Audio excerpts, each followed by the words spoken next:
I am telling you, this is the best time na mag-start tayong mag-ipon. Bakit? Kasi start of the year. So, mamomotivate tayo and also, nakaka-motivate yung ganun, di ba? Yung mag-start ka from January and then at the end of the year, by December, saka mo titingnan kung magkano yung naipon mo, di ba? Pwede mong magamit sa mga occasions like Pasko and New Year. And isa pa, this is the time of the year na maraming napamaskuhan, especially yung mga bata. Maraming nagbigay sa kanila ng mga monetary gifts. So, mas maganda na bata pa lang, turuan na natin yung mga anak natin na mag-ipon. And ang maganda dyan, meron tayong mga banks that you can start saving at ang initial deposit lang nila is 100 pesos. So, ganun yung ginawa ko sa mga anak ko. 100 pesos yung initial and then passbook. Meron silang passbook. So, makikita mo yung flow ng money, yung mga deposits and withdrawals mo. And another thing, kung kulang ka sa mga requirements, ayaw mo nang pumunta sa bank, meron na tayong tinatawag na mga digital banks. At ano yung mga yon? Ito. So, nilagay ko na dyan para hindi na kayo magre-research. Ako na yung nag-research para sa inyo. Legit yung mga yan.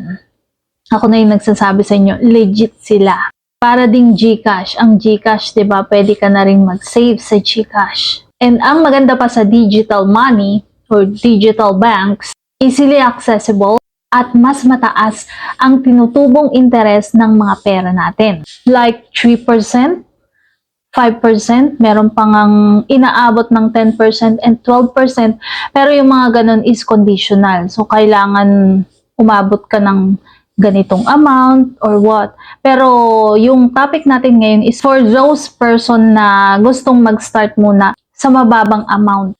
Kaso mo ang disadvantage, kapag naka-digital bank ka, napakadaling gastusin ng pera. Pwede kang umorder ng umorder and then digital bank na lang yung payment, di ba? Like sa GCash, ganun din sa Cbank, Maya, na siyang advantage naman ng mga banks na talagang sasadyain mo like BDO, BPI, Metro Bank, Land Bank, PNB, marami pang iba.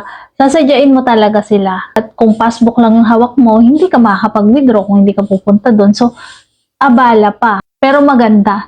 Maganda talaga na meron kang passbook, pakikita mo. Tapos hindi mo basta-basta mawi-withdraw yung pera kung hindi mo sasadyain. Maganda rin. It depends dun sa talagang goal mo. Basta mag-start ka na. Pahala ka na kung digital bank dahil gusto mo na mataas yung interest or yung may physical bank dyan dahil ayaw mo nang basta-basta mawi-withdraw. It's up to you.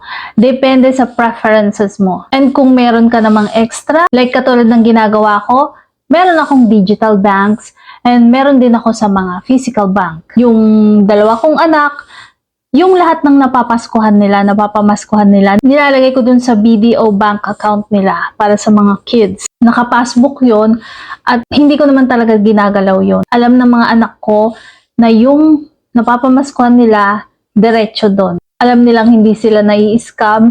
Alam nila na kapag kinuha ko yung pera sa kanila, talagang nilalagay ko sa bank at pinapakita ko naman sa kanila kung magkano na yung ipon nila. Or at least, binibigyan ko sila ng idea kung magkano na.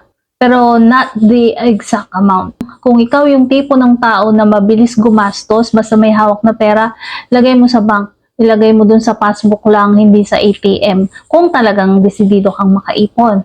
Pero kung ikaw yung tipo ng tao na may disiplina ka naman, okay lang mag-digital bank ka. So yun yung advice ko para sa lahat ng gustong magkaroon ng financial literacy, makaipon, kahit papano, agad-agad mag-start.